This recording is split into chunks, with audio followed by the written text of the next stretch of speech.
Hey, and welcome to WorldWild, the podcast where we explore the ins and outs of global entrepreneurship and taking your business to another country. And my name is Tamir, and maybe just a quick introduction before we begin. I am the founder of Delante, and I took my business last year from Israel to the US. And what we're going to do in this episode, we're going to unpack the different challenges that you're going to face when you're moving over to the US. So let's get started. So maybe if we start looking at the US, obviously it's a very diverse market. There are lots of opportunities. It's really a dream destination for a lot of entrepreneurs.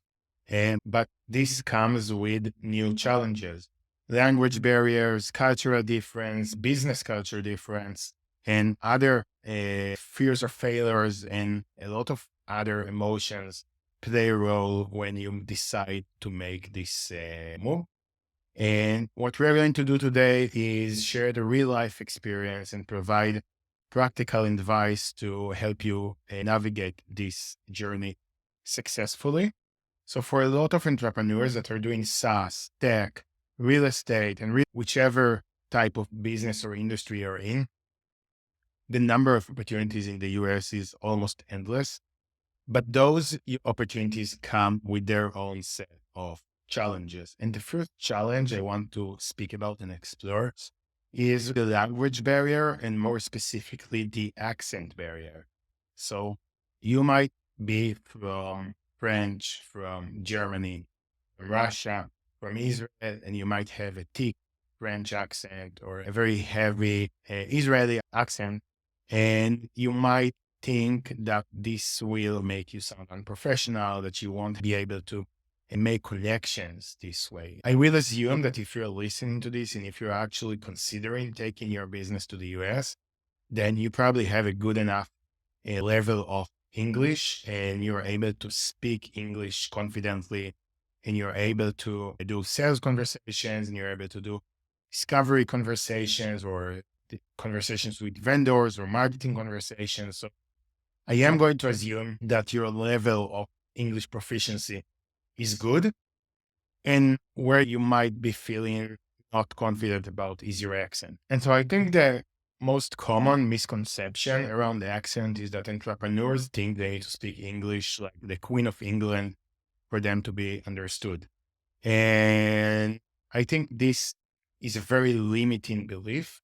Personally, it held me back between 6 and 8 months. Most of the time, I was actually just thinking about it. I wasn't actually doing something about this, but I was mostly thinking about this and that I need to improve my accent before I actually go and do something in the US. And eventually, I found Phil. Phil is an English teacher from Costa Rica. I found him on italki.com. This will be in the show notes. And within 3 or 4 lessons, he helped me with three main things that improved my speaking ability. One was pronunciation. So if you try to say Guns and Roses, you might notice that you're actually pronouncing the end and not just and roses. And so in order to be, let's say, more easily understood, you want to drop the last syllables and the last vowels of every word so that the words that are said in passing, Guns and Roses, you don't say Guns and Roses and you say just Guns and Roses. So that make you sound much better. Also, let's say you are working on something, you're not working on something. The times you might pronounce the full word is when you're saying, I want to invite John and Karen to the wedding. And you want to say, for example, you want to emphasize that Karen needs to come as well. But if you want to go to the store and get milk and sugar and bread, then you're not going to pronounce the full word. So that's a very easy fix once you start paying attention. The second thing is how fast you speak. And really, this is a very easy fix as well. If you speak slower, people will more easily understand you. So all that it takes is slowing down the pace in which you're speaking, and that will immediately make you much more understandable to other people. And the third thing is really, again, pronunciation, the TH, how you pronounce, for example, we and let's say mare, and those kinds of pronunciation tips and tricks that you can probably pick up very fast and improve the way you speak dramatic. But this is really on the superficial level of how you speak English. And I think there is a more deeper or a subconscious limiting belief or challenge that you're facing, which is people are going to look down on me if I don't speak the proper American accent in the US. People are going to look at me as someone weird, someone that can't be trusted. And I think that can't be farther away from the truth. Even in New York, in a single street, you can hear 10 different accents, people speaking English with a German accent, with an Indian accent, with a French accent, with a Nepalese accent. There are places in the US that do not speak English at all. There is Chinatown in New York where people only speak Chinese. Most of them do not speak English. There is Florida and Miami specifically where a lot of people only speak Spanish. They do not speak a word of English in those areas. So I think Americans are very used to people speaking English differently than how it's spoken in their hometown or where they grew up. And just imagine in the supermarket, in work, everywhere they go, they hear people from different origins with different accents speaking English. So I think as long as you stick with your origins and your original accent and you don't try to sound too phony and try to sound too American, you're going to come off just fine and nobody is going to have an issue with your accent. And I think, at least personally for me, actually taking advantage of what my accent conveys and the positive connotations that people have with someone that sounds Israeli, that we're very techy, that we know what we're doing, that we're going straight to the point. So taking advantage of what your culture and your accent means to other people is actually a place you could gain from your accent and not only think that you're losing out because you don't sound American. So I would really say that if you're worried about how you sound in English, then as long as you can speak English correctly and as long as you don't switch accents in the middle, I know, speak like an Israeli one sentence and then speak like a British person the other sentence, because that comes out weird. And the trying too much with the accent comes out weird. But as long as you're sticking with your original accent and you're speaking English fine, then I think you're going to do just fine. And this is mainly a limiting belief that you might have in your mind when you start considering this transition.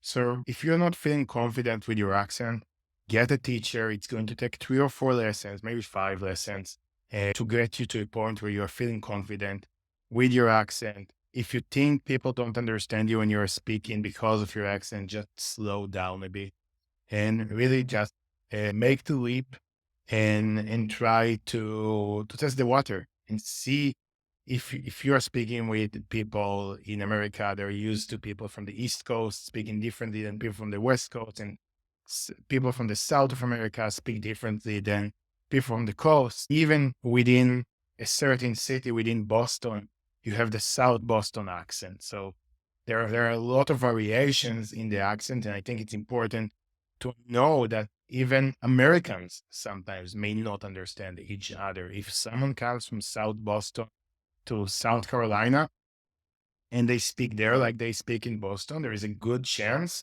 that they will not be as easily understood when they go to South Carolina. So don't worry about the accent too much. Make adjustments as you go. And just go and try it out. The second thing that I think is holding people back sometimes is the time zone difference. And specifically, if you're planning maybe to go to the US for a while and then return to your home country, and let's say you're from Europe or you're from Africa, or maybe you're even in Thailand, or you're going to stay where you are, but you're just worried about having to work with people on the West Coast, and that's maybe 10 or 12 hours difference from where you're at. So I would say yes, there is a sacrifice to be made here, and if you're going to work with Americans, then and you're based, I don't know, Israel is 7 hours from New York. Thailand is 4.5 hours from Israel. So if you're based in Israel, you're going to be at least 7 hours away from people in New York, and then 10 hours away from people in the West Coast. If you're based in Thailand, then obviously it's completely reversed. So it is a sacrifice to be made. I won't be sugarcoating it and telling you that it's going to be easy peasy. But I do think it's a worthwhile sacrifice. I think a lot of people are used to work in async, and I think you could probably achieve a good enough working relationship with the customers you have in the States, even if you don't work always in their hours. And for customers on the East Coast, and even really up until the Midwest, where it's be like the East Coast is like 10 a.m. and then the Midwest is maybe 9 a.m. for them. So it's not a big difference, but you could probably get away with working, let's say, until the early afternoon hours of the US. So if you're based in Europe, you could easily work until 1 or 2 p.m. New York time, which would be maybe, I know, like 6, 7, 8 p.m. Europe time, which is maybe a bit late, but not excessively late. It's not like you're going to work into the night. So I think that's one thing. And then the other thing is that if you have customers in New York and they know you're based in Europe, they're going to be accommodating this. They're not going to ask you to meet at like, your midnight because they need something from you. And personally, I've also found that generally people in business in the States have better life work limits. So you wouldn't be getting, I don't know if that happens for you, definitely happens for me. I'm getting a lot of texts and messages like all hours of the day from customers in Israel. I feel there is a much better boundary between personal and work communications with the US. I think what's really important maybe for you to understand is that Americans are used to time zones. Even if they just work with Americans, they have customers on the West Coast and they're on the East Coast. They have vendors on the East Coast and they're on the West Coast, and like all in between. And really, people are used to working in a time zone environment. People are used to moving between time zones. So what for you might sound strange because, for example, most of Europe is on a single time zone. For people in the US is actually a very familiar concept. They know that people are on different time zones. You don't have to educate them around that. So I think, yeah, there is a sacrifice that you will be making here. Once in a while, you will have a call at 9 p.m., 10 p.m., something like that. But overall, I think the benefits outweigh the disadvantages of that. And I think that especially how you can personally develop, how your business can develop, going on a call at 10 p.m. is a small price to pay for that. The next thing that I think is worth speaking about are the cultural differences in how business gets done. And this is, I think, maybe you might be worrying about how you will adapt to the US way of doing business and managing customer expectations. But I think this is very easy to solve through trial and error. And I always give the DocuSign example. The first customer I had from the States, I sent them an offer via email. I sent them the payment link. And they were like, where's the DocuSign? Where do I sign for us to have like a contract? So I think it's important to know the US is generally a written contract business culture. So if you're having a call, you're going to send a recap email after the call. If you're having a deal, you're going to send a contract to spell out exactly what's included in the deal. That might be different from if you're coming from Asia, then a lot of the stuff there is verbal agreements. If you're coming Eastern Europe, that's probably more leaning towards the verbal and trusting each other. Israel is somewhere in the middle. You might want to send an email out or a contract out, but it doesn't have to be too formal. So the US is leaning towards let's have a formal contract in place before we start working together. But that's very easy to mitigate, or get used to. So once you get used to that, you start building your systems and your processes this way. And I think over time, it kind of raises the bar, raises the standard of how you do work. So as long as you don't, again, as long as you're not you're not working heavily in a country that is only verbal communication, verbal agreements, maybe like Southeast Asia, those kind of places. If you're working in a place like Israel or maybe Central Europe or maybe even Eastern Europe, you could send a contract, you could send a formal contract, but you're not doing it now and you're getting away with that, then I think this will actually increase your standards and increase the output of your work and how many differences or issues you're having with customers down the line because something wasn't agreed upon. So that might be like a change of processes and maybe like a small shock to the system, especially if you have a medium large organization that's already working in a certain way.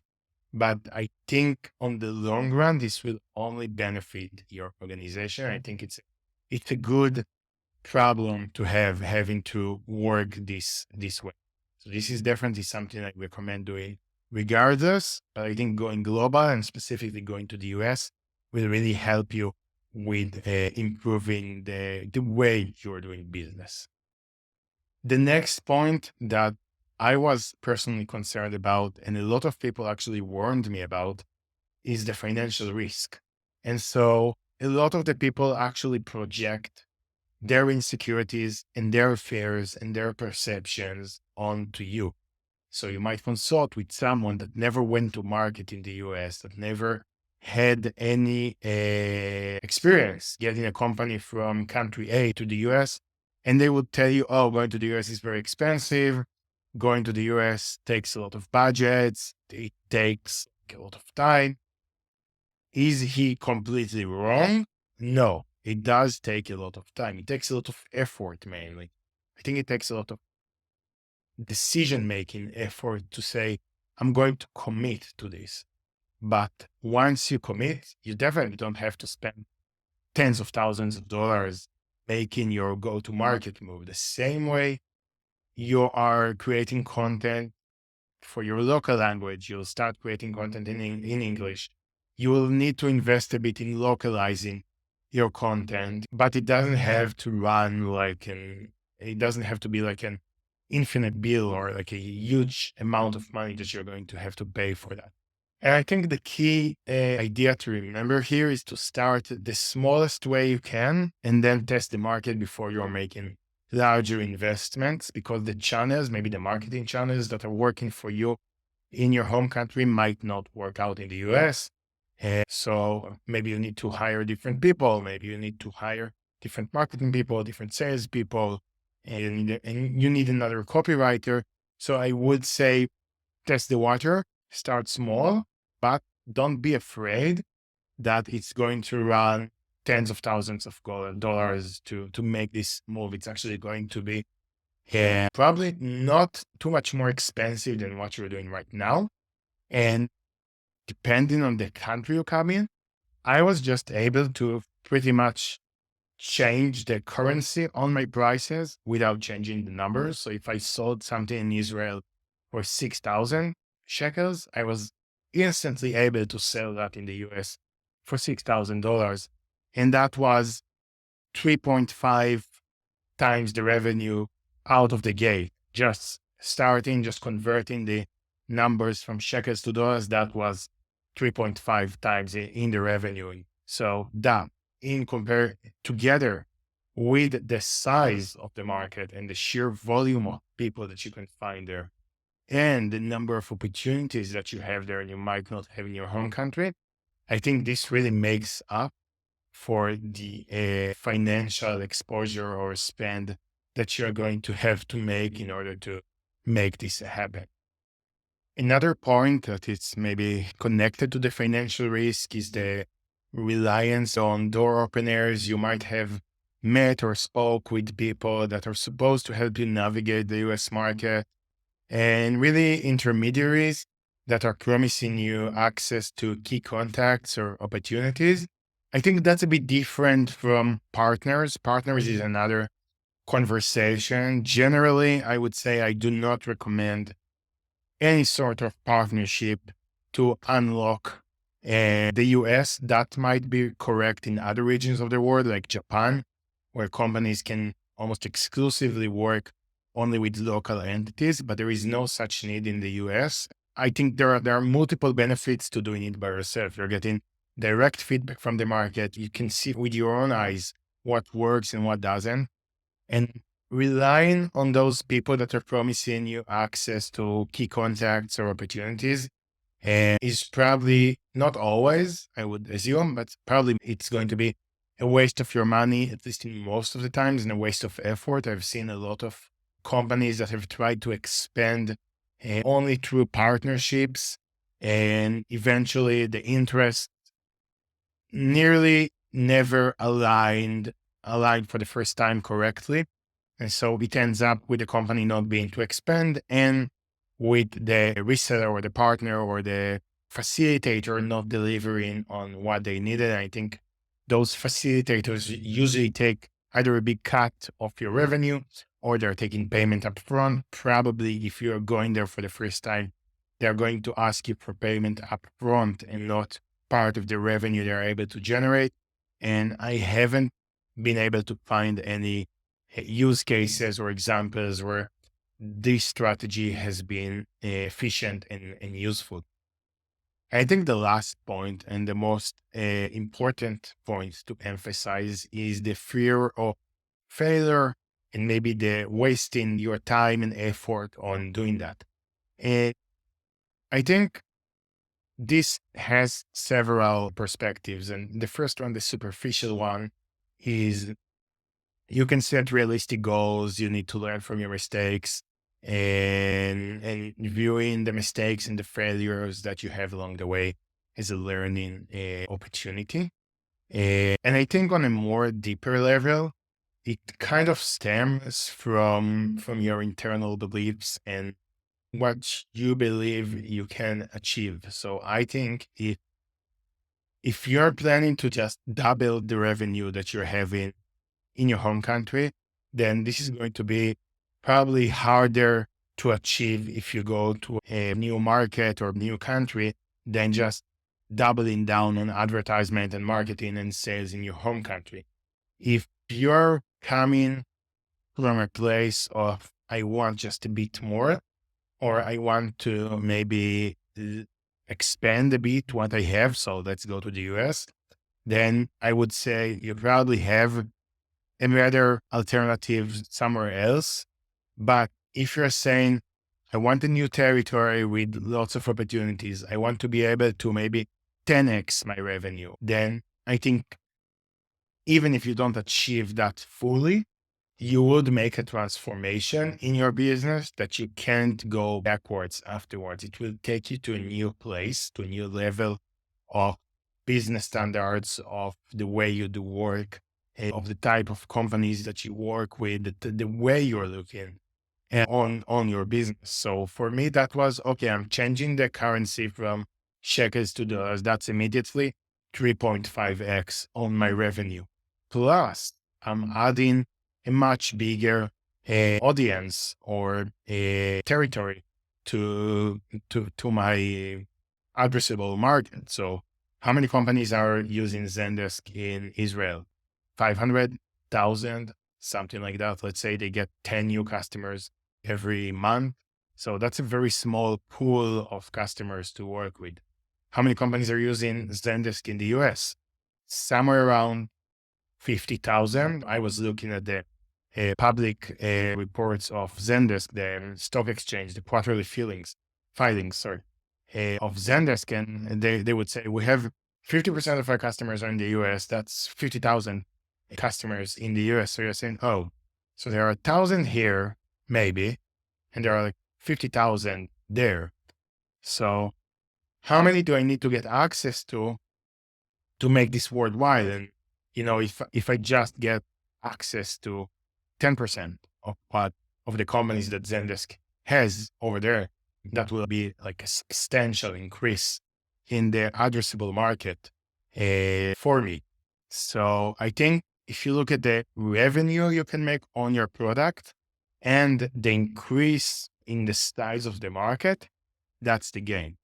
So even if you fail and you reach maybe not 10%, but 1% or 5% of the companies that you intended to reach to, and even if you're not able to increase your price by 4 times, you're only able to increase it by 3 times, that will still combine the size and the increase in prices that you can carry out in the US.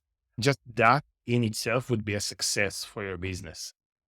So to wrap this up, I really recommend trying to work in English, trying to open up the US market. I really think it will take your business to a higher level. It will set higher standards for how you do business. I hope this was useful and see you next time.